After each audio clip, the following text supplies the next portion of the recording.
Em teu santo nome nós pedimos e agradecemos. Amém. O tema da minha mensagem nesta noite, ela é um pouco, assim, vamos dizer, meio complicada de entender, mas nem tanto. Porque ela fala dos ensinos de Cristo e a preparação para o céu. Mas, ao mesmo tempo, eu vou abordar, num determinado trecho, algo que eu considero de importância, que são as duas manifestações da vinda do Messias. Interessante. Duas manifestações da vida do Messias. Só que tem um detalhe. Uma é falsa, a outra é verdadeira. E nós vamos descobrir como é que isso vai acontecer. Antes de mais nada, eu quero que vocês abram suas Bíblias, aqueles que já estão nos acompanhando também nas redes sociais. Aí no capítulo 17 de Gênesis, eu quero usar esse verso apenas para fazermos uma abertura maior daquilo que nós vamos manifestar. Quero agradecer o convite da igreja em estar aqui esta noite. O pastor está um pouco enfermo, ele que estaria com a mensagem, e aí nós aceitamos estar aqui esta noite, e que Deus possa nos usar esta noite e também abençoar a cada um dos irmãos. Diz aí em Gênesis 17, verso 1, quando atingiu Abraão, no caso Abrão ainda, né, a idade de 99 anos, apareceu-lhe o Senhor e disse-lhe, eu sou o Deus Todo-Poderoso, anda na minha presença e sê perfeito. Interessante. Deus, ele faz aqui, ele se apresenta primeiro a Abraão, no caso ainda Abrão aqui, nesse capítulo que nós vamos ver a mudança do nome de Abrão para Abraão. Deus se apresenta a Abrão e faz um pedido a ele. Anda na minha presença e sê perfeito. O problema é que muitas pessoas querem tentar o contrário daquilo que aqui está. Muitos querem ser perfeitos para andar na presença de Deus. Isso é impossível e nós vamos ver o porquê. Abraão, ele foi o precursor da nação de Israel. Quando Deus o chamou, lhe prometeu que faria dele uma grande nação. E disse que nele seriam benditas todas as famílias, todas as nações da terra. E assim foi, e pelo menos deveria sê-lo até hoje. Mas nós vamos entender que alguma coisa aconteceu. Jamais, apesar de Deus pedir para que Abrão andasse na presença dele e fosse perfeito, jamais houve alguém que andasse entre os homens mais cruelmente caluniado que o Filho de Deus e que tivesse toda a perfeição a não ser ele mesmo. Jesus era desprezado e escarnecido por causa da sua incondicional obediência aos princípios da santa lei de Deus. Você vai perceber que essa situação vai se tornar intensa com aqueles que se decidirem por ser fiéis a Deus, principalmente nos últimos dias. Haverá uma perseguição e talvez até mesmo uma pena de morte para aqueles que não seguirem os cursos que o mundo oferece, né, o ditame do mundo. Todavia ele permanecia calmo perante seus inimigos, declarando que o sofrimento é uma parte do legado dos cristãos. Então significa que eu e você iremos enfrentar sofrimentos. Muitos hoje pregam e ensinam de que o fato de você aceitar a Jesus, andar com Ele, você nunca vai ter problema algum. Você só vai ter paz, alegria e prosperidade.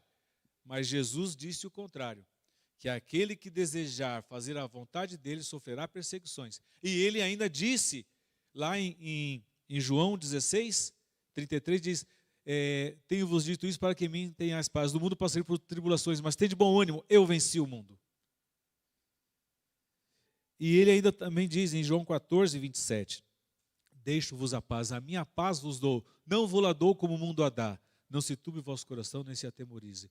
O mundo está falando de uma paz, está falando de uma maneira onde todos podem ter uma única forma de pensamento para não somente encontrar a paz, mas principalmente salvar a terra, poupá-la de uma destruição um desarranjo climático gravíssimo. Nós vamos entender um pouco, vamos falar um pouco sobre isso daqui a pouquinho.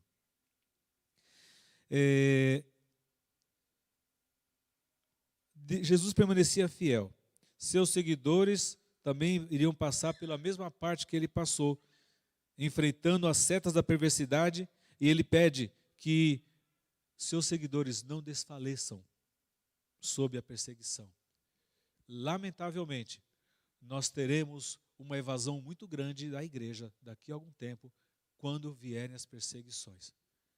Talvez algumas pessoas que ainda estão no começo, ainda no começo da fé cristã, se batizaram há pouco tempo, podem perguntar, mas como pode ser isso? Se eu me batizei na igreja que professa ser a igreja verdadeira e procuro fazer a vontade de Deus, como é que vai ter perseguição? Como é isso que Jesus ensinou? Bom, cerca de ou mais de 1.400 anos antes do nascimento de Jesus, ele ainda, na sua fase pré-encarnada, presente ali com Moisés, ofereceu ao povo algumas condições para eles poderem ser felizes.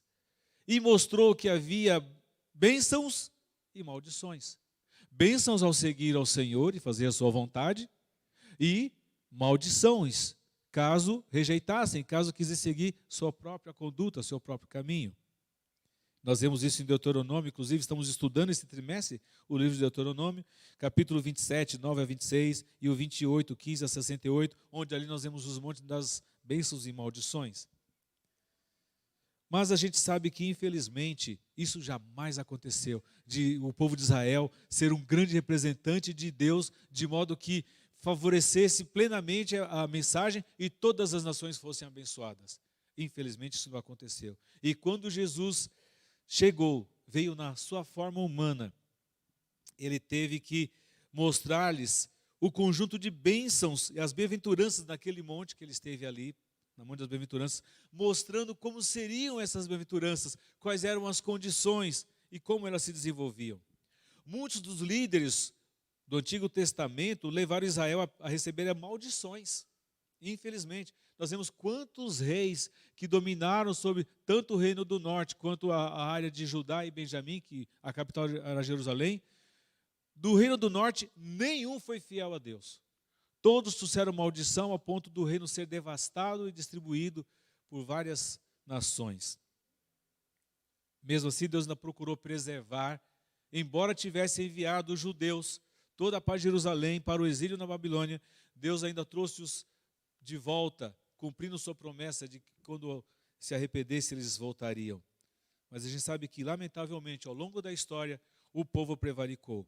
Você já prestou atenção que muitas vezes você também promete, muitas vezes, fazer a vontade de Deus, quando você menos espera, você dá um escorregão, você cai em pecado, e aí você se sente indigno na presença de Deus. Eu me sinto indigno na presença de Deus, mas aí nós temos uma promessa que ele fala: se ouvirdes a voz do Senhor teu Deus e o buscar de todo o vosso coração, ele vos receberá como filhos, vos abençoará e vos perdoará. Graças a Deus por isso, louvado seja o Senhor. E Jesus agora estava presente pessoalmente no meio de todas aquelas pessoas, e estava trazendo perante eles aquilo que era a essência da obediência e do amor para com Deus, e o que era o relacionamento. Ele estava mostrando para aquelas pessoas como deveria ser o relacionamento deles, comparado ao de Abraão, que eles chamavam, eles diziam ser o pai deles. Abraão, em toda a sua vida, mesmo com suas falhas, ele conseguiu andar na presença de Deus e ser perfeito. Perfeito no âmbito humano, até onde Deus podia aceitar. Porque totalmente perfeito ele não era. Nós vimos que Abraão cometeu suas falhas. Mas nem por isso ele deixou de ser o pai de todas as bênçãos àqueles que fossem seus descendentes e a todas as nações. Então Jesus, lá no capítulo 5 de Mateus, começa a proferir umas bênçãos mais detalhadas, mais delineadas, as bem-aventuranças. E interessante é que ele começa com a questão do choro. Ninguém gosta de chorar, mas ele diz lá no capítulo 5, verso 4, o seguinte: bem-aventurados os que choram, porque serão consolados. Às vezes você vê o seu filho chorar e você corre para atender, principalmente os pequenos, né? Chora quando quer comer, chora, os bebês choram quando a fralda está suja, quando machuca a mãozinha, alguma coisa, e lá os pais vão lá consolar. Mas não é esse tipo de choro, e nem tampouco o fato de eu ficar chorando porque o time perdeu, ou porque não deu certo determinada situação. Não é esse tipo de choro que Jesus promete consolar. Mas é o choro pelo pecado. Quando eu e você caímos em pecado. Quando nós olhamos para Jesus e vemos Ele na cruz pendurado por causa do meu pecado, por causa das minhas fraquezas, eu tenho que olhar para Jesus e chorar: meu Deus, tem misericórdia, eu sou o culpado da tua morte. Miserável homem que sou, eu preciso mudar, mas eu não tenho força. Tem misericórdia de mim. E Jesus promete: bem-aventurados, felizes aqueles que choram pelas consequências e pela sua situação pecaminosa e têm o desejo de mudar de vida.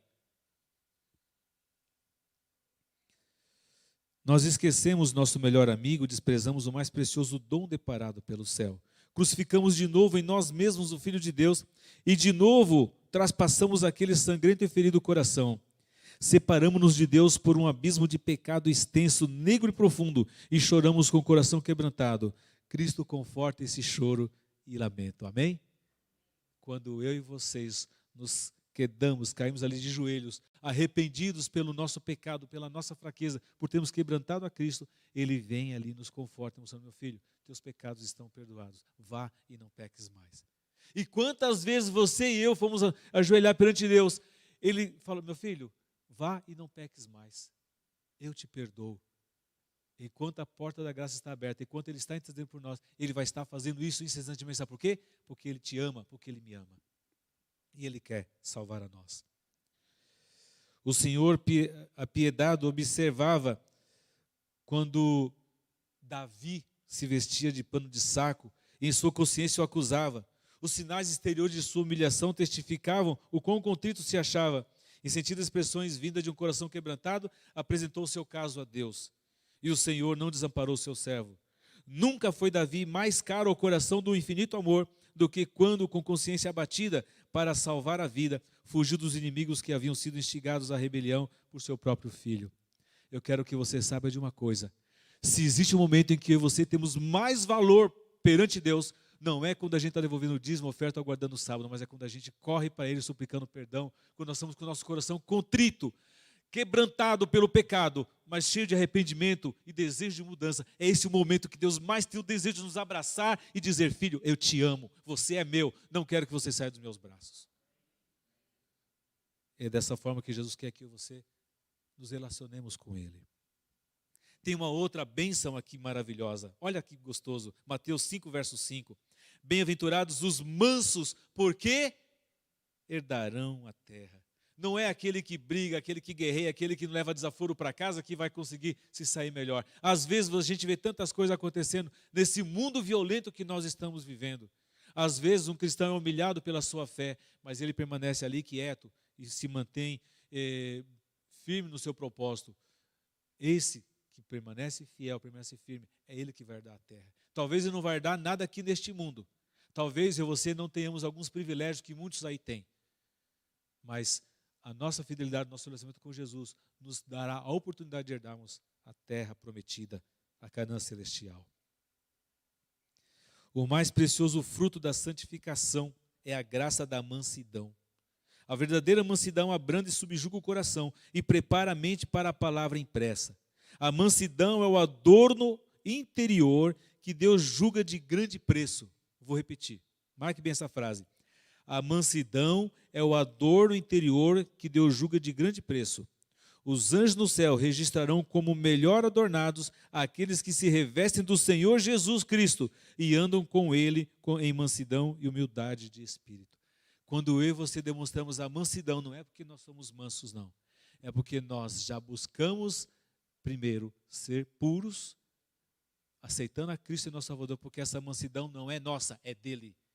É Ele que manifesta em mim e você essa mansidão que somente Ele é capaz de dar. Porque nós não somos mansos coisa nenhuma. Nós somos falhos, pecadores, mas quando nós nos apegamos a Cristo Jesus, essas características, elas nos alcançam e aí, sabe o que acontece? Nós somos bem-aventurados. O outro aqui é importante também, Bem-aventurados os limpos de coração, verso 8. Voltando um pouquinho aqui ainda, tem no verso 7, bem-aventurados os misericordiosos, porque alcançarão misericórdia. É o próprio Deus a fonte de toda misericórdia. Seu nome é misericordioso e piedoso. Ele não nos trata segundo os nossos merecimentos, não indaga se somos dignos de seu amor, mas Ele derrama sobre nós as riquezas desse amor, a fim de nos tornar dignos. Como Cristo é misericordioso a ponto de estar disposto a sofrer por todos os seres humanos culpados para salvar aqueles que aceitam o seu dom gratuito, somos nós misericordiosos com quem não demonstra misericórdia para conosco? Nós somos misericordiosos com aquele irmão que cometeu uma falha, um erro na igreja e teve que ser disciplinado? Ou será que eu olho para ele com um ar de superioridade e olhando eu sou melhor do que ele porque eu não caio assim? Já parou para pensar nisso? Já parou para pensar que eu e vocês somos todos iguais? Não há nenhum de nós que seja perfeito diante de Deus, a não ser que nós sigamos aquela recomendação que ele fez para Abraão? Anda na minha presença e ser perfeito? Não é só sermos perfeitos aqui dentro da igreja. Aqui é fácil, porque aqui todo mundo se veste como cristão. Todo mundo fala, canta como cristão. Mas nós temos que manifestar essa misericórdia e andar com perfeição lá fora também. Em nosso lar, na escola, no trabalho, aonde quer que formos. E desenvolver a misericórdia com todas as pessoas, não somente com os da família ou com os de dentro de casa, dentro da igreja. Os limpos de coração. Vivemos em um mundo, lá no verso 5 do capítulo 8, verso 8, capítulo 5, vivemos em um mundo afundado em pecado. A impureza está por toda parte. E Satanás usa todos os meios possíveis para arrastar a humanidade aos abismos mais profundos. E vivemos num tempo em que nós não podemos falar nada, nem dar opinião de que determinada coisa é pecado, porque senão é considerado como crime e somos processados. Se você fala que determinada opção sexual é pecado, porque você vai mostrar pela Bíblia que aquilo Deus não aceita. E isso vai ser um motivo de perseguição. Vocês podem ter certeza disso. Vai ser um motivo de perseguição.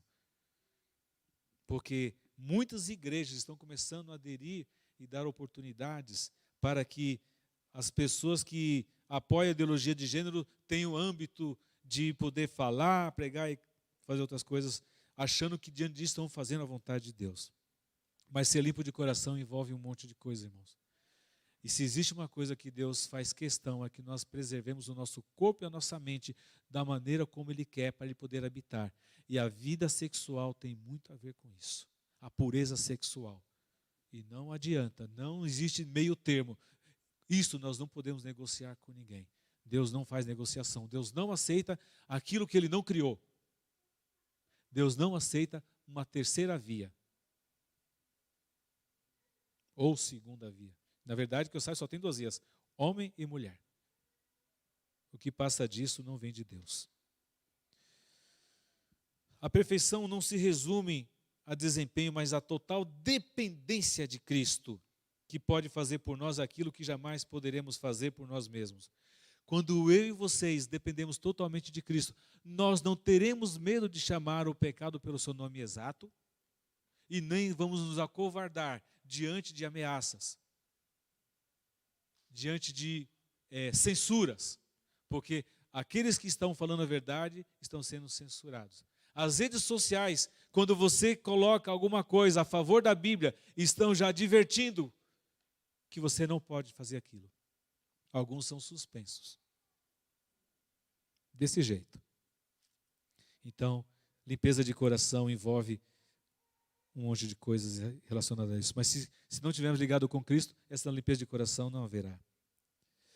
Também no verso 10, bem-aventurados os perseguidos por causa da justiça, porque deles é o reino dos céus. Olha só essa maravilhosa verdade, pense sobre ela. Pelo sofrimento, perseguição, a glória, o caráter de Deus será manifestado em seus escolhidos. É no meio da perseguição que Deus vindicará o seu caráter na minha e na tua vida. Amém? Ninguém quer ser perseguido, ninguém quer ser tolhido, ninguém quer ser boicotado, ninguém quer ser morto. Mas acontece que vai chegar o tempo em que essa liberdade que você tem e eu tenho de vir aqui na igreja adorar, ou estar indo na rua entregando o livro missionário, ou falando o amor de Deus às pessoas, ela vai terminar, ela vai cessar. Nós seremos perseguidos por causa da justiça, por causa do nome de Cristo Jesus. Visto tomar parte do sofrimento de Cristo, o sofredor participará também da sua glória. Amém? Quanto maior o sofrimento por amor de Cristo, maior é a glória conferida, será a glória conferida por ocasião da sua volta. Glória a Deus. Agora, nós vamos sair desse monte das bem-aventuranças e vamos para aquele monte da visão profética de Cristo, lá do capítulo 24 de Mateus. Esse monte onde Jesus começa a responder algumas perguntas dos discípulos. Nós vamos tecer algumas coisas para nós refletirmos e assim fazemos o fechamento da mensagem de hoje.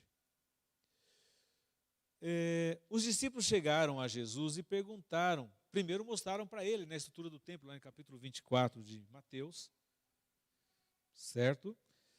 No capítulo 24 do Evangelho de Mateus, os discípulos mostram a estrutura, 24, verso 1, diz, tendo Jesus saído do templo, ia se retirando, quando se aproximaram dele os seus discípulos para lhe mostrarem as construções do templo. Ele, porém, lhes disse, não vedes tudo isto? Em verdade vos digo que não ficará aqui pedra sobre pedra que não seja derribada. E isso aconteceu. Os discípulos ficaram um pouco preocupados quando ouviram aquilo. Mas o mesmo ele fala isso para nós hoje. As nossas igrejas construídas com muito sacrifício, com muito suor, né, a segunda milha com a igreja do Leonor, vai chegar um momento que não ficará pedra sobre pedra que não será derribada. Porque a igreja é você, a igreja sou eu. Essa não pode ser derrubada, ela tem que ser edificada em Cristo. Mas veja só, quando estava no Monte das Oliveiras, que era o monte onde Jesus proferiu essas profecias, ele estava ali assentado e os seus discípulos então se aproximaram e lhe fizeram a seguinte pergunta: dize-nos quando sucederão essas coisas e que sinal haverá da tua vinda e da consumação do século. Na verdade, a pergunta era dividida em duas partes, né? Eles queriam saber quando e quais os sinais. Muito bem. Aqui, a pergunta dos discípulos trata do sinal no singular. E que sinal, está aqui mostrando, olha, e que sinal haverá na tua vida? Então, está no singular. Então, achavam que havia um sinal principal para acontecer isso. Aí, então, ele parecia ter ignorado essa pergunta, e ele chegaria a esse ponto mais tarde, mas primeiro estava preocupado com as mentiras traiçoeiras que poderiam roubar a vida eterna de seus seguidores. Eis aqui um dos grandes problemas para o adventista de hoje, que não estiver pesquisando as Sagradas Escrituras, não estiver alicerçado na rocha. Porque olha a advertência que Jesus deu para os discípulos. Logo depois, verso 4, ele lhes respondeu, vede que ninguém vos engane.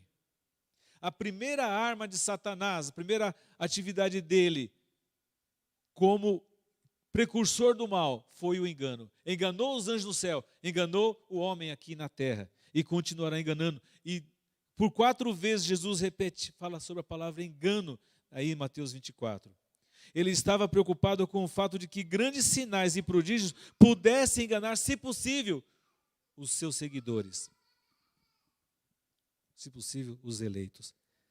A pergunta dos discípulos tinha um fundamento, havia uma necessidade, mas Jesus estava preocupado exatamente com as coisas que iriam acontecer antes de que aquele sinal acontecesse.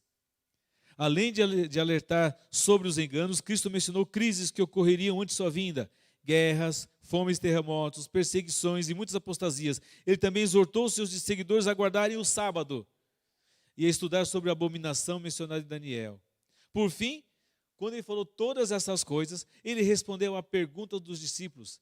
E ele disse, então aparecerá no céu o sinal do Filho do Homem. Todos os povos da terra se lamentarão e verão o Filho do Homem vindo sobre as nuvens do céu com poder e muita glória. Mateus 24, 30. Mas se vocês analisarem ali no verso 24, principalmente o verso o 24 e o 25, mas o 24, o 25 e o 26 é melhor. Olha, portanto, se vos disserem, eis que ele está no deserto, não saiais, ou ele no interior da casa, não acrediteis. Porque assim como o relâmpago sai do oriente e se mostra até o ocidente, assim há de ser a vinda do Filho do Homem. Uma das coisas que eu e vocês temos que atentar é que, nessa ocasião aqui vai acontecer a volta do Messias, o falso Messias. Essa é a falsa vinda de Jesus. E muitos serão enganados. Aqueles que não estiverem alicerçados na palavra de Deus e não tiverem o pleno conhecimento do estado dos mortos, que de acordo com a Bíblia, serão facilmente enganados. Aqueles que não guardam o dia que está escrito na palavra do Senhor, serão enganados facilmente. E muitos já estão sendo enganados. Satanás, olha só o que diz aqui. Vou ler para vocês o que está escrito num dos livros da senhora Ellen White, e me parece que é no Maior Discurso de Cristo, Grande Conflito.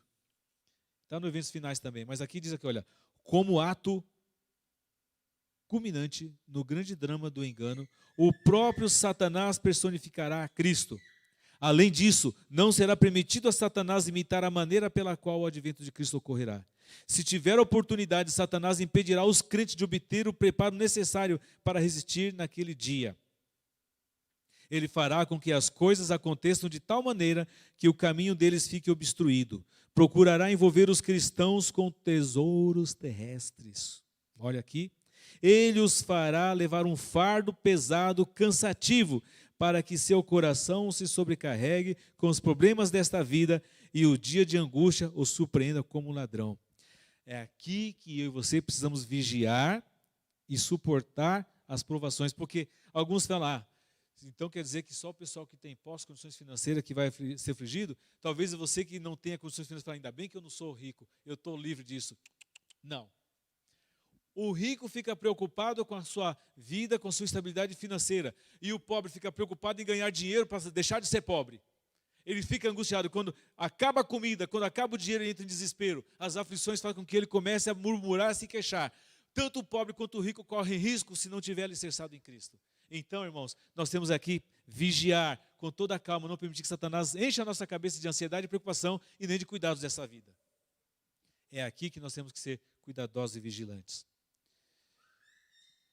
O perigo está em descuidarmos do nosso relacionamento com Jesus e deixarmos de buscar o batismo da chuva serôdia, o Espírito Santo. As virgens, lá no capítulo 25, as 10 virgens, elas tinham as mesmas características até o momento do alto clamor.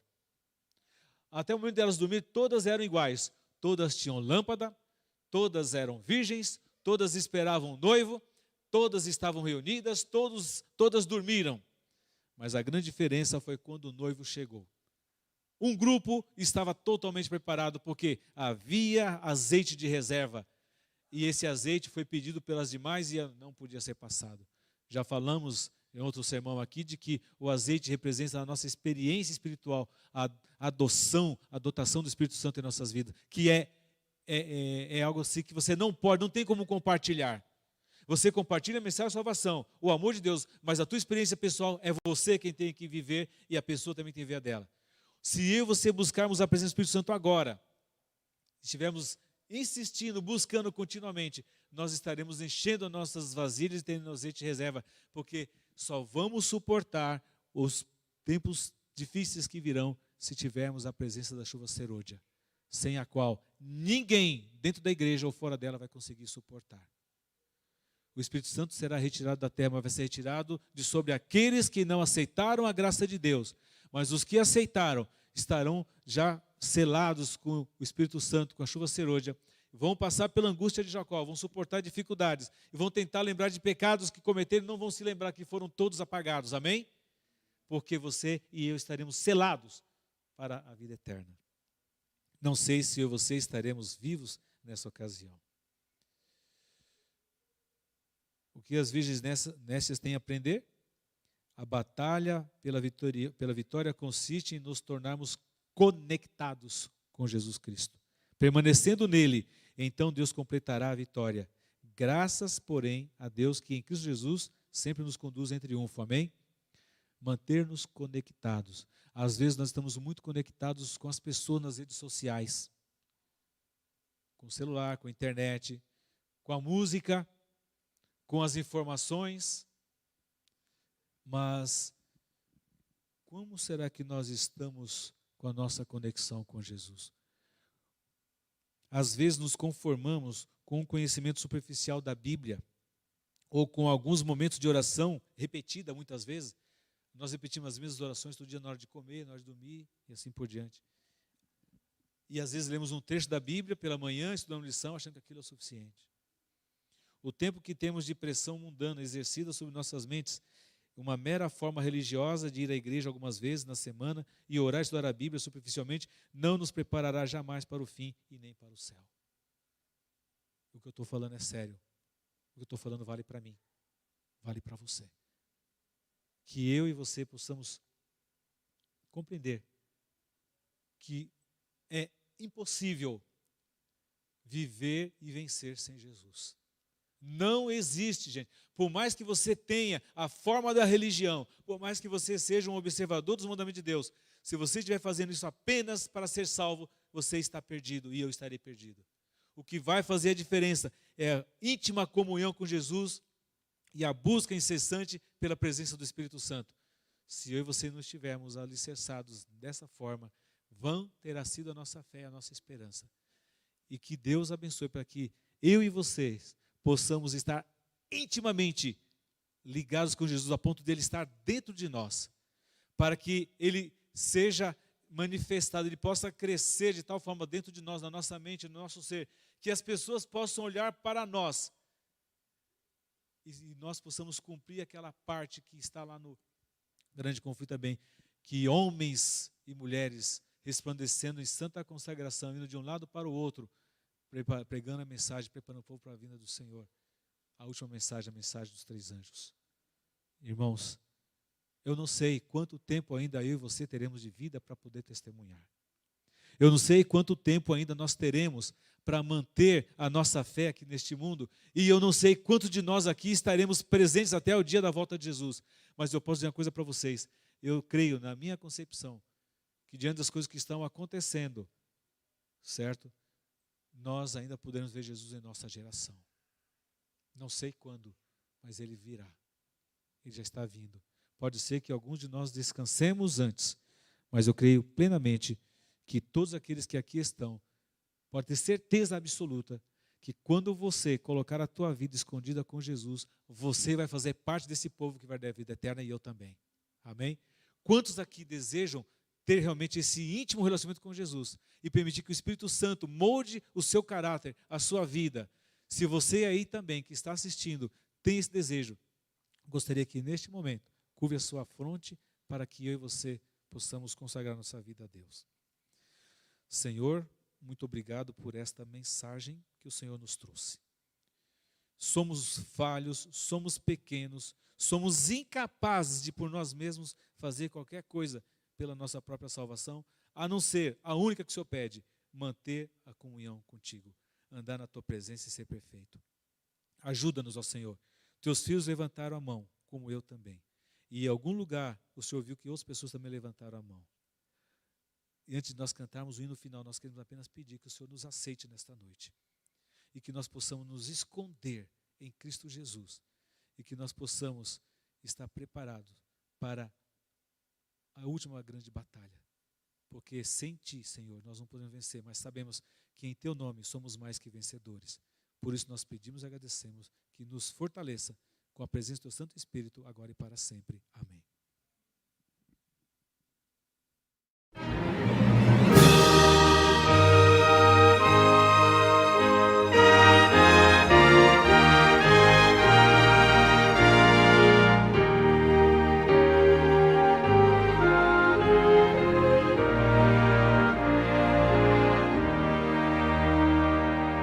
Só com teu Deus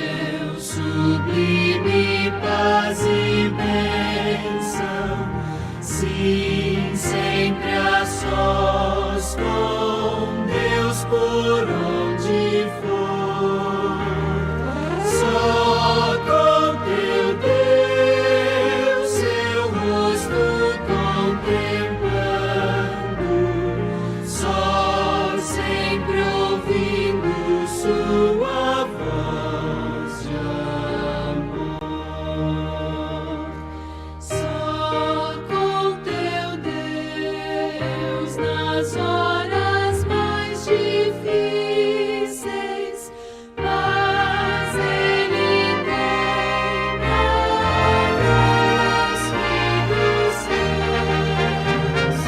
Só com teu Deus serás o exemplo vivo, luz da verdade e do amor de Deus. Só com teu Deus supremo bem infinito, tal comunhão dará prazer sem par. Só com teu Deus fiel até a morte, vais para sempre com teu Deus andar.